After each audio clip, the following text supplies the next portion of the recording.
organisasi sama halnya dengan manusia atau sama halnya dengan individu. Jadi perusahaan dan perorangan itu sama. Setiap manusia, apalagi manusia dalam organisasi, individu dalam organisasi, kelompok dalam organisasi, sepanjang hidup pasti pernah mengambil keputusan. Keputusan secara umum adalah mengambil atau memilih satu atau lebih dari sekian banyak alternatif. Jadi selama kalian hidup, sepanjang kalian hidup pasti pernah dihadapkan pada situasi di mana kalian harus mengambil keputusan. Ada yang keputusan untuk diri kalian sendiri, ada keputusan yang melibatkan orang tua, ada keputusan yang melibatkan keluarga. Kalau dalam perusahaan ada keputusan yang harus kalian ambil yang melibatkan kelompok kerja kalian, yang melibatkan perusahaan kalian tempat bekerja. Jadi di sini dalam kehidupan berorganisasi, kalian juga harus belajar di mana menjadi seorang decision maker yang baik, yang mengambil keputusan memperhatikan banyak alternatif, karena keputusan itu tidak bisa diambil sembarangan. Jadi kalian ngambil keputusan terus baru berpikir akibatnya, baru berpikir resikonya, itu tidak bisa. Karena biarpun itu urgensinya, keputusan harus diambil sesegera mungkin, tetapi dalam pengambilan keputusan kalian harus tetap memperhatikan aspek-aspek yang lain. Hakikat pengambilan keputusan atau makna sebenarnya dari pengambilan keputusan adalah tindakan dalam mengeluarkan keputusan yang bersifat taktis maupun operasional, seperti membuat program yang ingin dicapai, strategi pelaksanaannya, strategi pemecahan masalah, melalui suatu keputusan yang didasarkan pada hasil pemilihan beberapa alternatif yang telah ditetapkan untuk pencapaian tujuan. Pembuatan keputusan tersebut mencakup kegiatan identifikasi masalah, perumusan masalah, pemilihan alternatif, dan memperhitungkan juga dampak yang mungkin terjadi atau dampak yang akan diakibatkan dari adanya pengambilan keputusan. Pengambilan keputusan dan urgensinya. Pengambilan keputusan muncul sebagai reaksi atas sebuah masalah karena ada ketidaksesuaian antara perkara saat ini dan keadaan yang diinginkan. Jadi, pengambilan keputusan itu diambil kalau kita mengalami, berarti kalau pengambilan keputusan itu diperlukan karena kita dihadapkan pada suatu masalah. Suatu masalah. Masalah itu sendiri apa? Masalah adalah sesuatu yang terjadi yang tidak sesuai dengan yang kita harapkan. Misalnya kita berharap penjualan perusahaan di tahun tersebut bisa mencapai 1 miliar, tetapi yang terjadi justru ada pandemi COVID-19, penjualan jangankan menyentuh angka 1 miliar, menyentuh angka 500 juta saja tidak bisa dilakukan. Maka menghadapi kejadian demikian, kalian harus bisa menjadi decision maker atau pengambil keputusan yang baik, yang sekiranya bisa digunakan sebagai keberlangsungan usaha kalian. Menurut Dermawan dalam bukunya tahun 2004 menyebutkan bahwa pengambilan keputusan adalah ilmu dan seni pemilihan alternatif solusi atau alternatif tindakan dari sejumlah alternatif solusi dan tindakan yang tersedia guna menyelesaikan masalah. Jadi dari dua ini sama. Intinya pengambilan keputusan diperlukan ketika kita dihadapkan pada suatu masalah. Kalau kita tidak menghadapi masalah, pasti kita tidak akan menjadi seorang yang bisa mengambil keputusan. Karena segala sesuatunya sudah sesuai dengan yang diharapkan, jadi untuk apa lagi kita mengambil keputusan yang justru bisa berakibat atau berdampak bisa lebih buruk untuk keberlangsungan perusahaan. Dalam menetapkan sebuah masalah dan sebuah keputusan tergantung cara mengimplementasikan. Jadi pengambilan keputusan itu biasanya dilakukan dilihat dari urgensinya, masing-masing perusahaan berbeda. Di sini saya kasih contoh. Terjadi penurunan penjualan sebesar 5% pada PT Pelita Mulia Tetapi mereka menganggap bahwa persentase penurunan tersebut masih bisa diterima, sehingga tidak perlu mengambil satu tindakan tertentu atau tidak perlu mengambil keputusan apapun untuk menghadapi penurunan penjualan 5% ini. Karena persentase penurunannya tidak mengganggu kelangsungan perusahaan. Lain lagi bagi PT Mahkota yang menganggap bahwa persentase penurunan sebesar 5% tersebut merupakan suatu permasalahan yang serius sehingga perlu ada tindakan perbaikan dan harus bisa mengambil keputusan guna melakukan perbaikan-perbaikan atau mengatasi persoalan tersebut. Jadi biasanya antara perusahaan A dan B dalam pengambilan keputusan tingkat urgensinya itu berbeda. Seperti yang sudah saya jelaskan seperti ini. Kalau dilihat dari urgensi pengambilan keputusan, mana perusahaan yang lebih besar antara Pelita Mulia dan PT Mahkota? Pelita Mulia. Pelita Mulia, Bu. Kenapa? Karena meskipun dia ada penurunan penjualan sebesar 5%, dia lebih nggak khawatir kayak gitu sih, Bu. Bagaimana kalau posisinya itu dibalik? Misalnya begini, mereka tidak khawatir karena biaya operasional perusahaan yang dikeluarkan tidak terlalu besar.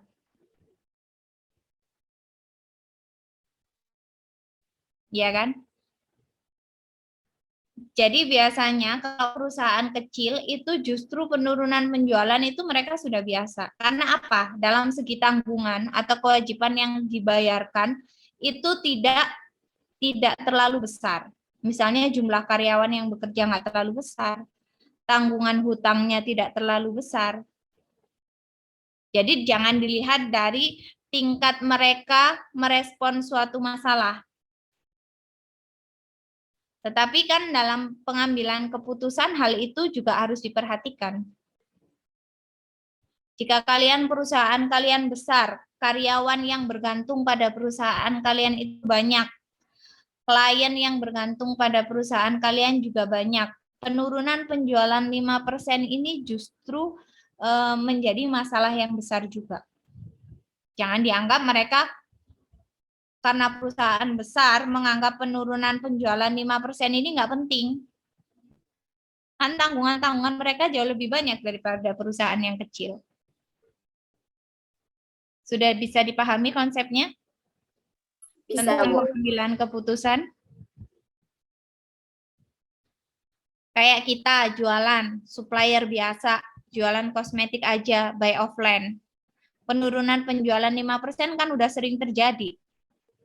Kita cuman apa sih modalnya pakai pulsa aja. Penurunan penjualan 5% kan nggak ngaruh apa-apa.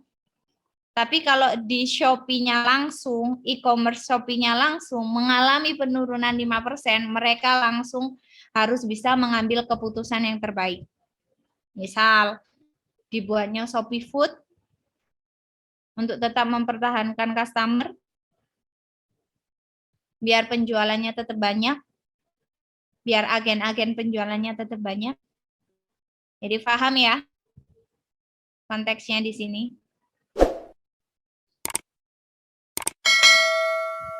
Nur Faridatul, paham? Paham, Bu. Ola juga paham ya. Oke, kita next. Jadi jenis pengambilan keputusan itu ada dua, terprogram, yaitu suatu keputusan yang terstruktur dan berulang yang dapat ditangani dengan pendekatan rutin. Ada yang tidak terprogram, yaitu suatu keputusan yang memerlukan suatu pemecahan yang dibuat sesuai dengan kebutuhan. Jadi kalau dilihat dari jenisnya, yang terprogram ini contohnya apa? Jadi keputusannya itu terstruktur. Memang keputusan itu harus dilakukan dari tahun ke tahun. Tidak ada permasalahan dalam menghadapi resiko di kemudian hari, tetap diperlukan adanya pengambilan keputusan. Nah, itu masuk pengambilan keputusan terprogram. Biasanya kalau kalian lihat menu resep di geprek bensu. Ya. Itu kan awalnya menunya banyak banget gitu ya. Dulu awalnya cuman geprek level aja, ayam geprek level aja. Terus di next-nya tiba-tiba muncul ayam geprek nasi jeruk purut. Itu adalah pengambilan keputusan terprogram.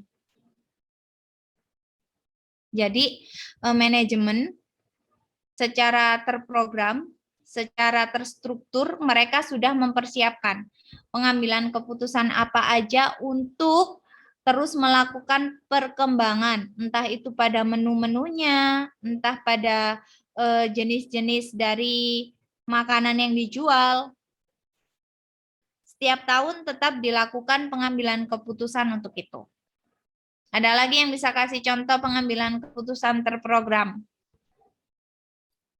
Pembelian bahan baku untuk persediaan. Pembelian bahan baku untuk persediaan. Bisa Rahmat, kan nggak ketampes ya Rahmat ya, nggak ada hujan kan? Mungkin contoh itu sih, Bu. Lebih ke perekrutan karyawan baru sih. Ya, mungkin kan biasanya kan Ada perusahaan yang seperti itu, jadi setiap tahun melakukan perekrutan karyawan baru. kebanyakan sih ada, Bu, tapi lebih ke perusahaan saya yang dulu sih retail, Bu. Soalnya kan kayak gitu kan banyak butuh itu karyawan baru. Ya intinya apa ya, karyawan yang lebih fresh Mengapa graduate. pengambilan keputusan itu harus dilakukan secara terstruktur atau terprogram? Oh, kayak gitu berarti bukan ya, Bu? Kan bisa tidak terprogram itu.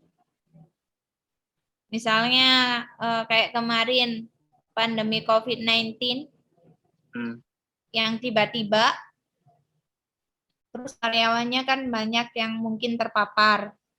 Ada justru beberapa karyawan yang mungkin sudah bekerja lama terus menjadi korban paparan COVID. Kan perusahaan harus dengan segera menyelesaikannya, yaitu mencari karyawan baru. Bukan itunya maksud saya, Bu. Maksud saya kualifikasinya. Makanya kan dalam sebuah perusahaan kan ada yang bergerak dalam bidang ekonomi, ada yang bergerak dalam bidang komunikasi. Jadi mereka udah terstruktur, minimal kualifikasinya itu udah bisa gini gitu. Jadi kan kalau ini bukan lebih ke syaratnya sih Rahmat, tapi lebih ke pengambilan keputusannya.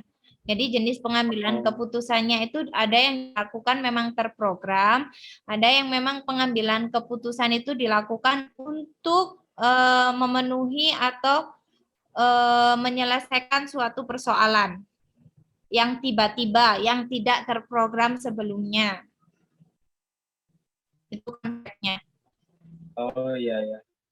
Bukan dari teknik pengambilan keputusannya yang terprogram, tetapi jenisnya, jenis pengambilan keputusannya.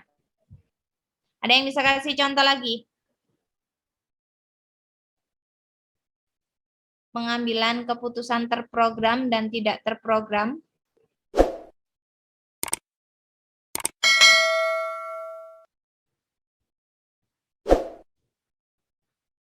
Ada? Misal di suatu perusahaan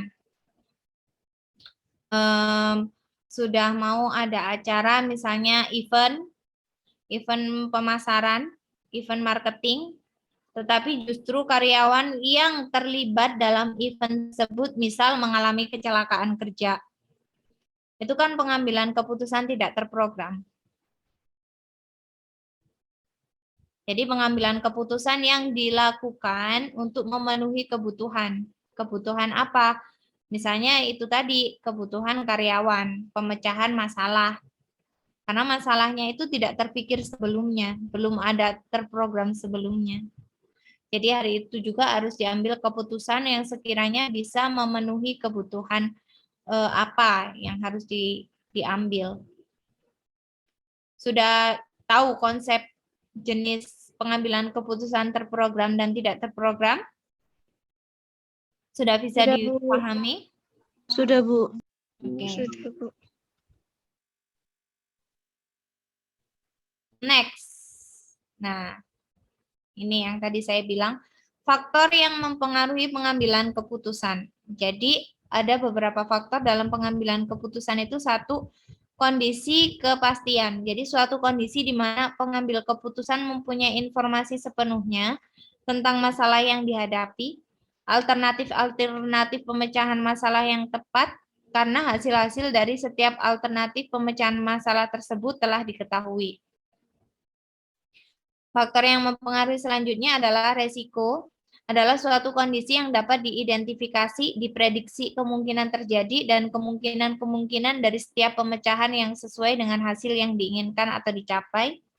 Yang ketiga yaitu ketidakpastian, adalah suatu kondisi di mana pengambil keputusan tidak memiliki kepastian atau tidak dapat menentukan sesuatu yang subjektif ke dalam kemungkinan yang bersifat objektif atau subjektif itu. Kepotong. Jadi faktor yang mempengaruhi pengambilan keputusan, dalam mengambil keputusan kalian itu akan dihadapkan sama 3 kondisi ini. 1, kondisi kepastian. Kalau kalian sudah tahu masalahnya, sudah tahu alternatif bagaimana mengatasi permasalahan tersebut, maka kalian bisa menentukan pengambilan keputusan apa yang tepat.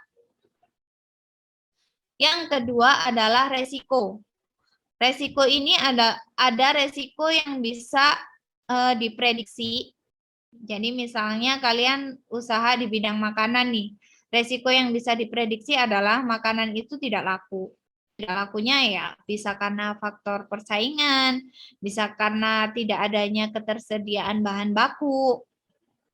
Maka dalam pengambilan keputusan kalian dihadapkan pada resiko ini. Kalau kalian sudah tahu resikonya sudah terprediksi, maka pengambilan keputusannya akan lebih mudah. Berbeda lagi kalau kalian menghadapi resiko yang tidak dapat diprediksi. Lagi-lagi contohnya ya memang pandemi COVID-19. Pandemi COVID-19 itu adalah bentuk resiko fundamental. Resiko fundamental itu adalah resiko yang dihadapi oleh semua orang, bukan cuma kalian aja, dan di luar prediksi. Jadi dalam pengambilan keputusannya pun berbeda. Resiko yang sudah terprediksi adalah resiko-resiko yang sudah ada atau yang sudah di-manage sebelumnya.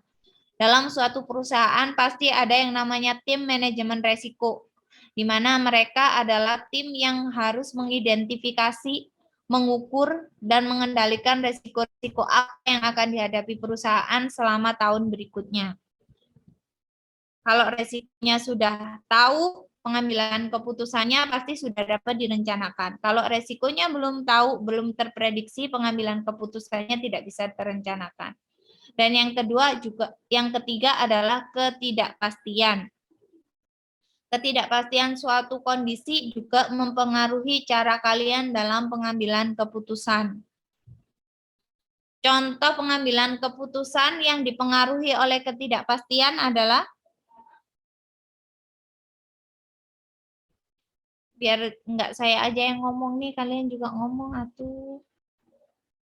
Pengambilan keputusan yang dipengaruhi karena adanya kondisi ketidakpastian. Apa? Ketidakpastian.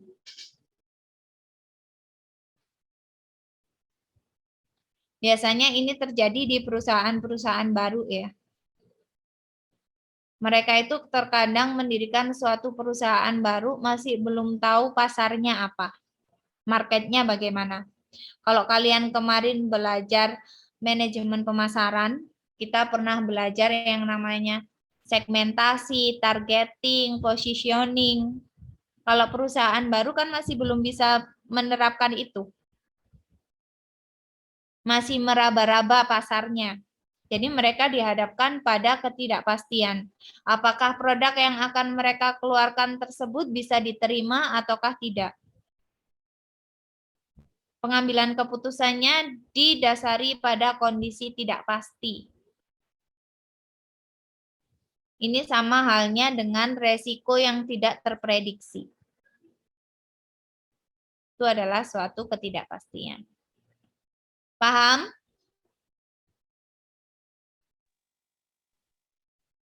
Oke, Ya Bu, paham Bu. kalau paham, sekarang saya ingin tahu. Tadi kan di awal selama hidup kalian pasti pernah mengambil keputusan. Yang kita bahas malam hari ini adalah pengambilan keputusan dalam organisasi. Jadi saya ingin tahu kalian pernah mengambil keputusan apa dalam organisasi tempat kalian bekerja.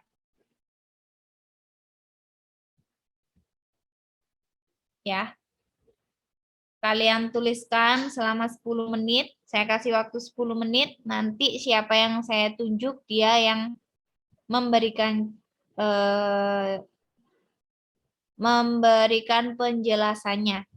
Jadi selama kalian bekerja atau selama kalian hidup, ada kan ini yang mungkin belum pernah kerja atau semuanya udah pernah kerja? Sudah, Bu. Sudah. Rahmat, kamu sudah pernah kerja belum? Ya Bu, sudah Bu. Selama kalian hidup berorganisasi atau hidup dalam perusahaan, kalian pernah mengambil keputusan apa? Dan pertimbangan-pertimbangan dalam pengambilan keputusan kalian itu seperti apa?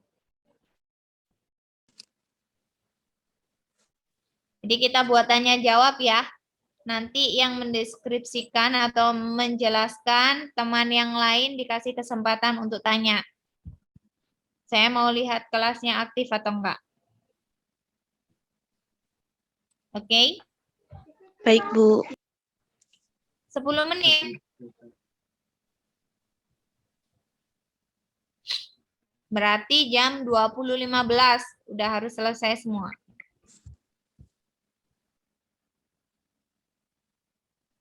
Sudah semua?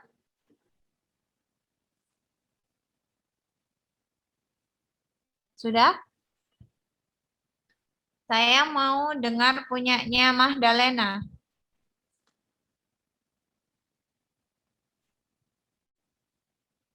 Mahdalena. Jadi selama kehidupan kamu berorganisasi, pengambilan keputusan apa yang pernah kamu lakukan, terus pertimbangan-pertimbangan apa yang kamu lakukan sebelum mengambil keputusan tersebut, dan hasil dari pengambilan keputusan tersebut seperti apa. Nanti saya juga akan kasih satu kesempatan untuk teman kamu bertanya. Sudah siap, Mahdalena?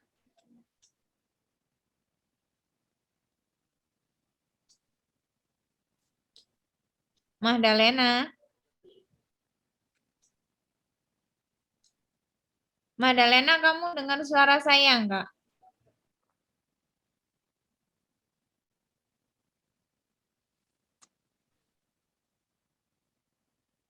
Atau suara saya bisa terdengar enggak ini? Bisa, Bu, jelas. Bisa Iya ya? Bu, bisa. Mahdalena, kamu bisa dengar suara saya?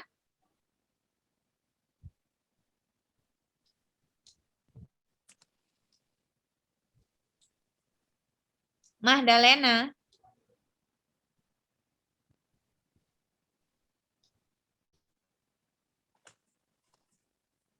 Mahdalena, kalau kamu tidak menjawab saya, kamu kan beberapa kali juga nggak hadir ya di mata kuliah saya. Saya kasih kesempatan kamu untuk menjelaskan pengambilan keputusan apa yang kamu lakukan itu gunanya untuk menambah nilai kamu.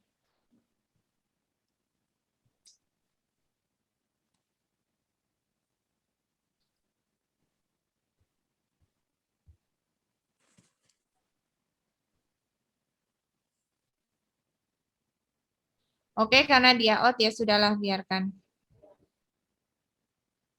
Kalau gitu siapa yang mau mempresentasikan? Menggantikan Mahdalena?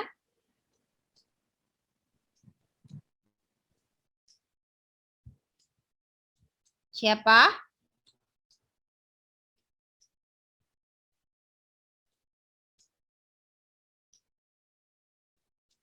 Karena namanya sama, saya pilih Mahda Fauzia. Nggak apa-apa ya, Mahda?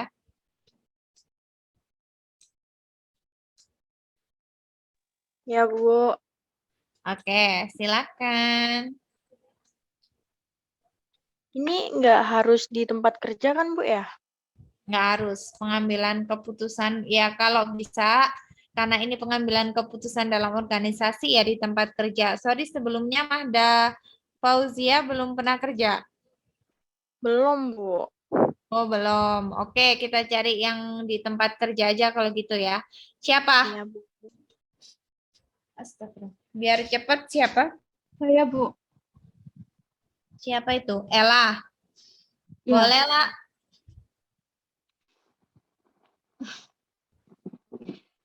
Jadi, saya pernah kerja di salah satu perusahaan NGO yang baru buka cabang di Gresik. Nah, waktu itu stafnya masih 5 orang.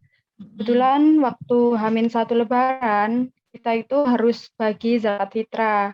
Sedangkan uang dari pusat itu belum ditransfer sampai jam 1 siang. Sedangkan kan kita jam kerjanya cuma sampai jam 5.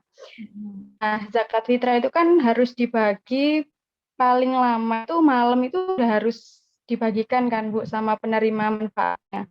Belum juga harus cetak banner dan lain-lain. Belum lagi harus bagi parcel lebaran. Sedangkan kita stafnya cuma 5 orang. Akhirnya setelah mengadakan rapat dengan manajer dan staf yang lain, kita menelpon para relawan yang ada di Gresik yang memang mereka belum pulang kampung untuk bantu membagikan parcel. Sedangkan karena uang dari pusat untuk bagi zakat fitrah ini belum turun, mau nggak mau manajer kami memberi arahan untuk ditalangi dulu gitu. Itu pengambilan keputusan dari tim kami waktu itu. Karena memang uang zakat ini pasti akan turun gitu kan. Jadi kita karena keterbatasan waktu, kita harus menalangi pakai uang pribadi kita agar tugasnya cepat selesai. Itu sih, Bu. Jadi staf utama di kantor NGO kita waktu itu memprioritaskan untuk menghandle zakat, sedangkan yang untuk bagi-bagi parcel dan lain-lain kita serahkan ke tim relawan. Jadi pas malam takbiran itu alhamdulillah tugas kita semua udah selesai. Itu sih Bu dari saya. Oke. Ini kan ada hubungannya sama pengambilan keputusan, ada hubungannya sama finansial ya, finansial perusahaan ya. Ada yang mau ditanyakan sama Ella? Ini pengambilan keputusan ada hubungannya sama finansial perusahaan.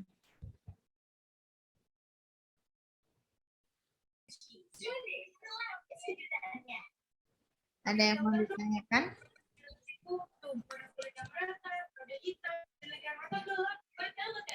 Saya mau coba tanya ya Bu ya. Boleh. Oke. Jadi sebelumnya kan tadi Mbak Ella sampaikan kalau misal dana itu sampai jam 1 siang belum turun. Lah, kira-kira itu kalau boleh tahu penyebabnya itu apa ya Mbak ya? Karena kan harusnya dari pusat sendiri itu tahu kalau misal pembagian zakat itu paling lambat itu malam takbiran itu sih Mbak. Iya, Mbak Arba. Iya, jadi biasanya kalau kendala dari pusat sendiri itu menunggu ini sih, mengumpulnya para orang-orang yang mau zakat sampai hari terakhir gitu loh, sampai penutupan, batas waktu penutupannya. Nah, sebenarnya itu biasanya ditransfernya tuh sampai jam 4-an, jam 5-an. Sedangkan kita kan rumahnya kebetulan ya jauh-jauh, terus kayak lebih meminit waktu aja gitu. Itu kebijakan dari manajemen ini cabang, harus nalangi pakai uang sendiri. Itu sih. Berarti dari segi nominal itu juga sudah dipastikan sama pusatnya itu ya Mbak ya? Iya, Atau betul. Oh, Betul. Gitu. makasih. Oke, ada lagi yang mau tanya? Kalau enggak, saya yang tanya nanti. Saya sih, oh ya gantian ya kamu.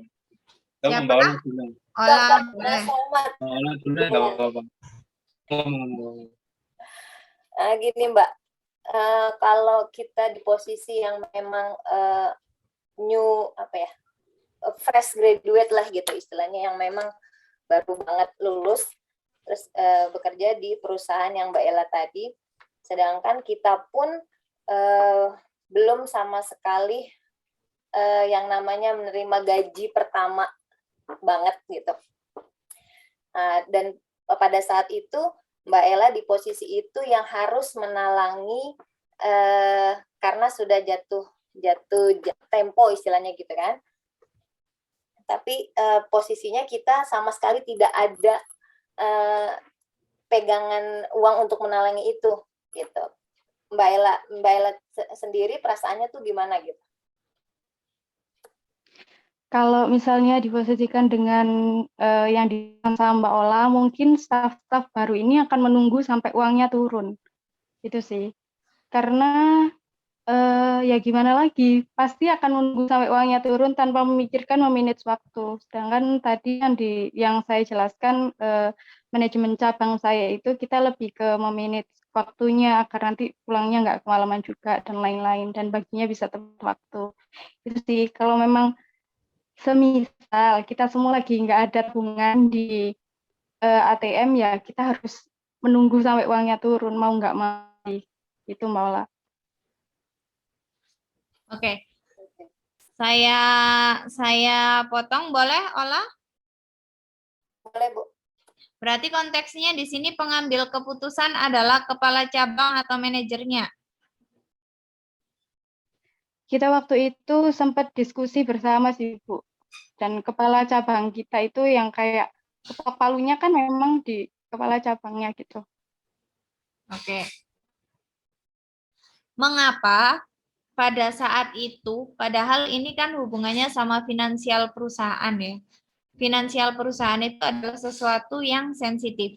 Mengapa dalam pengambilan keputusan pada saat itu akhirnya memberanikan diri untuk ya udahlah kita bantu dulu pakai uang kita gitu. Mengapa sampai ada berani mengambil keputusan semacam itu? Padahal kita tahu resikonya ketika uang yang kita keluarkan itu sudah nggak ada, ibaratnya kita sudah mengeluarkan uang tersebut dan perusahaan bisa saja kan tidak mengganti uang itu. Ini mungkin kan kasusnya zakat fitrah ya, jadi pasti diganti. Kalaupun ada pengambilan keputusan lain yang sehubungan dengan finansial, itu kan pasti jatuhnya sensitif. Sama dengan ini sebenarnya konteksnya. Kenapa waktu itu sampai berani mengambil keputusan itu? Meminjamkan. Ya karena seperti yang Ibu sampaikan tadi, karena perusahaan kita itu NGO, jadi lebih ke trust uang umat, jadi pasti dibagi. Perusahaan nggak akan lari sih. Jadi pasti bakal ditransfer. Gitu. Oke, kalau melihat ini untuk semuanya ya pertanyaannya. Kalau melihat dari kondisi yang disampaikan oleh Ella dan pengambilan keputusan yang dilakukan oleh manajernya dia, itu berarti faktor yang mempengaruhi manajer tersebut atau faktor yang mempengaruhi timnya Ella pada saat itu dalam pengambilan keputusan adalah kondisi kepastian. Kondisi kepastian. Jadi manajernya sudah ada kepastiannya, sudah tahu alternatif apa yang akan dia lakukan ketika nanti uangnya mungkin tidak diganti oleh perusahaan. Jadi paham ya di sini ya kalau dihubungkan ya. Paham, Itu Bu. tadi adalah salah satu contoh pengambilan keputusan yang dipengaruhi oleh kondisi kepastian. Nah, kan nyambung.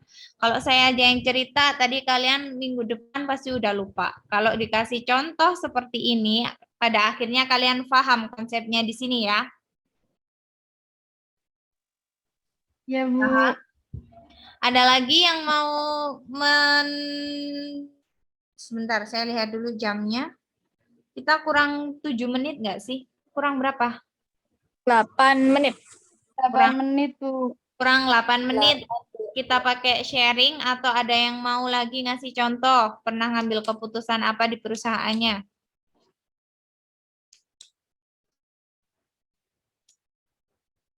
Saya, Boleh, Rosa? Kebetulan saya bekerja sebagai accounting di developer dan lagi megang proyek perumahan.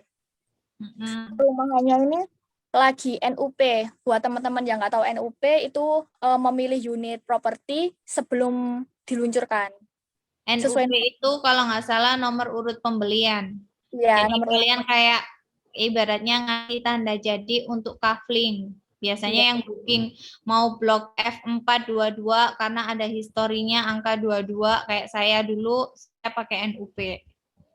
Ya.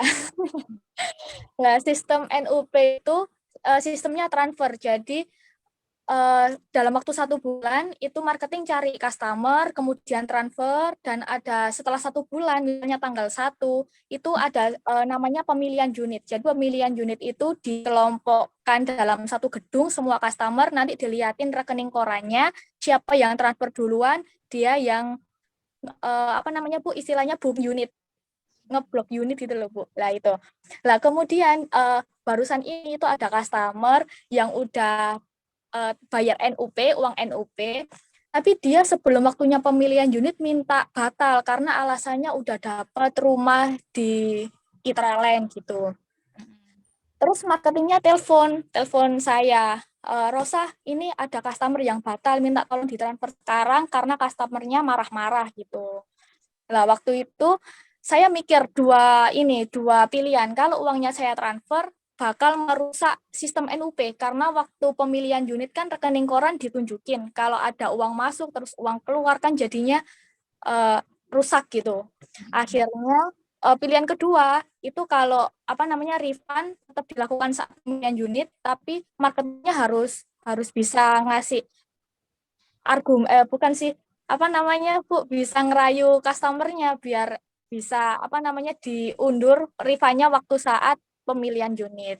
Akhirnya saya ambil pilihan yang terakhir itu, dan meskipun customernya agak susah, tapi waktu dijelasin ini akhirnya customernya paham dan setuju kalau refundnya dilakukan saat pemilihan unit.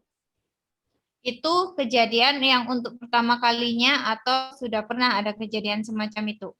Pertama kalinya, Bu. Pertama kalinya. Kalau dilihat dari case-nya yang disampaikan oleh Rosalia, berarti pengambilan keputusan waktu itu didasarkan pada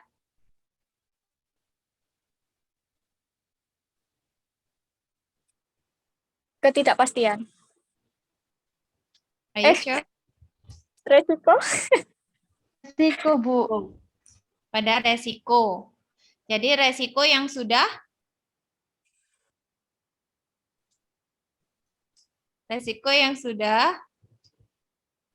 Diketahui. Resiko yang sudah diketahui. Jadi dalam pengambilan keputusan tersebut Rosalia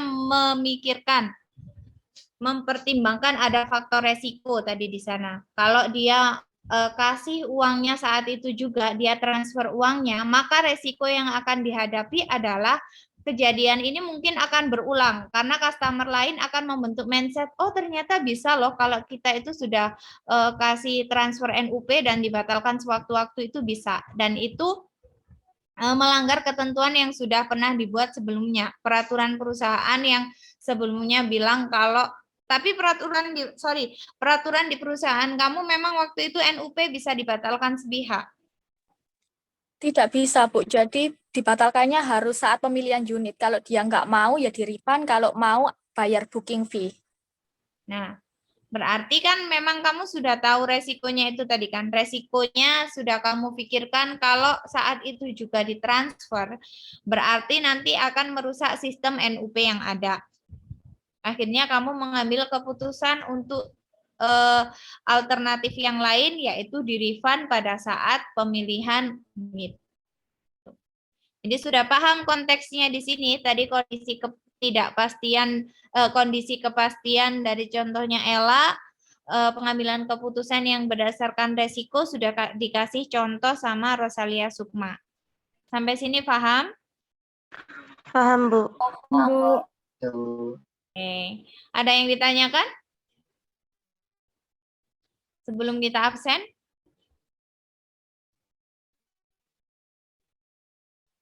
Ada? Enggak, Bu. Nggak ada. Oke. Kalau nggak ada on cam semua, kita absen.